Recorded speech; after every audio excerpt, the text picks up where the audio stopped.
देखिए, अभी ये रुझान है, लेकिन इस बार जो जनता का मैंडेट था, पब्लिक का मैंडेट था, जनता महान होती है, अंतिम निर्णय तो जनता लेती है।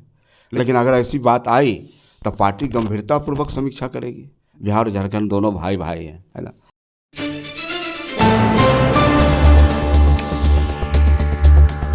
बिहार में बीते 13 नवंबर को उपचुनाव हुआ था 4 सीटों पर। आज जो है उसका मतगणना हो रहा है और 3 सीट है। उन 3 सीट पर जो है एनडीए गठबंधन बढ़त में है और 3 सीट पर जो है आरजेडी के विधायक थे। हमारे साथ बात करने के लिए आरजेडी के प्रधान महासचिव सह मोरवा विधायक रणविजय साहू जी। सर, जिस प्रकार से जो है रुझान आ रहे हैं, उस रुझान में 3 सीट जो है एनडीए बढ़त में और 1 सीट जो है बीएसपी है। आपके खाते में 1 भी सीट नहीं जा रहा है। देखिए, अभी ये रुझान है, लेकिन इस बार जो जनता का मैंडेट था, पब्लिक का मैंडेट था, पूरी तरह से मुद्दों पर आधारित था।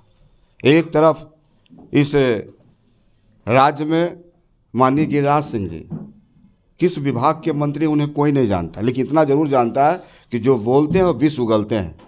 समाज को बांटने का काम कर रहे थे, तलवारें बांट रहे थे, दंगा कराना चाह रहे थे, और दूसरी ओर तेजस्वी प्रसाद यादव जहां मोहब्बतें बांट रहे हैं, लोगों को जोड़ रहे हैं, कलम बांट रहे हैं। और बिहार की जो समस्या है, पलायन, रोजगार, लॉ एंड ऑर्डर, तमाम ऐसी मुद्दे पर लगातार अपनी बात को रख रहे थे। और जनता, नौजवानों को जो नौकरी देने का काम किया, पिछले जब उप मुख्यमंत्री थे उस समय 5 लाख से ज़्यादा लोगों को नौकरी दी थी। ये सब मैसेज जनता के बीच था, नौजवानों के बीच था।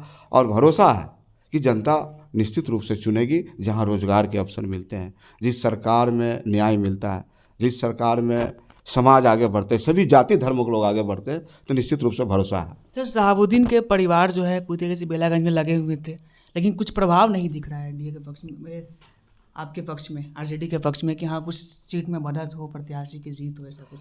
ये देखिए, ऐसा नहीं है। हाँ, राष्ट्रीय जनता दल का एक बड़ा आधार रहा है बेलागंज, सामाजिक न्याय का आधार। पिछले 35 वर्षों से सामाजिक न्याय का झंडा वहाँ बुलंद हुआ है। और वहाँ के माननीय सांसद सुरेंद्र यादव जी ने सींचा है लोगों को, सभी जाति धर्मों के लोगों को उन्होंने सींचा है, आगे बढ़ाया है। और अभी तो रुझान है, आगे देखिए, निश्चित रूप से हमारी जीत होगी। रामगढ़ सीट जो है 3 नंबर पे जा रही है। प्रदेश अध्यक्ष के पुत्र हैं, सांसद है अभी वर्तमान में, उनके भाई है, छोटे भाई है, उनके 3 नंबर पे। अब देखिए, लोकतंत्र में जनता महान होती है, अंतिम निर्णय तो जनता लेती है। लेकिन हमारे जिस मुद्दे पर लड़ाई था, रामगढ़, इमामगंज, तरारी और बेलागंज, तो मुद्दे हमारे पास थे, जनता के मुद्दे थे, जो ज्वलंत मुद्दे हैं। रोजगार की बात थी, पलायन की बात थी, सुशासन की बात थी, भ्रष्टाचार की बात थी, किसानों के खाद की बात थी, तमाम ऐसी बातें थी जिस मुद्दे पर हम लोग लड़ाई लड़ने का काम कर रहे थे। इस रुझान से आपको क्या लग रहा है? अभी उम्मीद है कुछ? पूरा उम्मीद है, अभी तो सिर्फ रुझान है। आगे निश्चित रूप से हमें भरोसा है कि हम लोग जीतेंगे। कहाँ लग रहा है, अगर मान लीजिए अगर आपकी 3 सीटों पर जिस प्रकार से बढ़त हो रही है एनडीए की, कुछ अगर चूक हो जाती है, कहाँ पे चूक हुई है आपसे? अभी तो हम कह नहीं सकते हैं, लेकिन अगर ऐसी बात आई तो पार्टी गंभीरतापूर्वक समीक्षा करेगी और हम लोग इस पर गहन चिंतन करेंगे। सेमीफाइनल माना जा रहा है, अगर इसमें अगर कुछ कमी आ गई तो फिर 25 को। देखिए, ऐसा कुछ नहीं है। बगल में झारखंड में चले जाइए, देखिए आप वहाँ झारखंड का क्या मैंडेट आया है। बिहार और झारखंड दोनों भाई भाई हैं, है ना। तो 2025 आने वाला है। बिहार निश्चित रूप से एक बड़ा करवट की ओर चल पड़ा है और नीतीश कुमार जी से एक एक जनता खफा है। उनके पॉलिसी के कारण हम चर्चा करना का चाहते हैं शराब के मुद्दे पर। अब देखिए, शराब के मामले में क्या है, आज बिहार में सुशासन की नाम लेते हैं लगातार। पटना जैसे क्षेत्र में भी लोग को सुरक्षित नहीं है, तो पूरी तरह से त्राहिमाम है। और 2025 तो मांगता है नौजवान युवा तेजस्वी प्रसाद। सर, इमामगंज में अंतर काफ़ी कम है। दूसरे नंबर पे आपके प्रत्याशी उम्मीदवार रोशन सिंह मांझी, वो बहुत अच्छे उम्मीदवार हैं।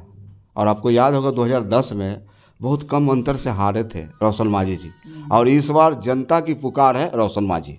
तो ये हमारे साथ थे आरजेडी के प्रधान महासचिव सह मोरवा से विधायक रणविजय साहू, जिन्होंने जिस प्रकार से बिहार में 4 सीटों पर आज परिणाम आ रहा, रुझान सामने दिख रहा है। इनको अभी भी उम्मीद है कि बिहार में जो 4 सीट है, हमारी कुछ सीट होगी जिस पर महागठबंधन की बढ़त होगी और निश्चित ही जीत होगी। इस खबर में इतना ही। रोशन कुमार, राष्ट्रीय सागर, पटना।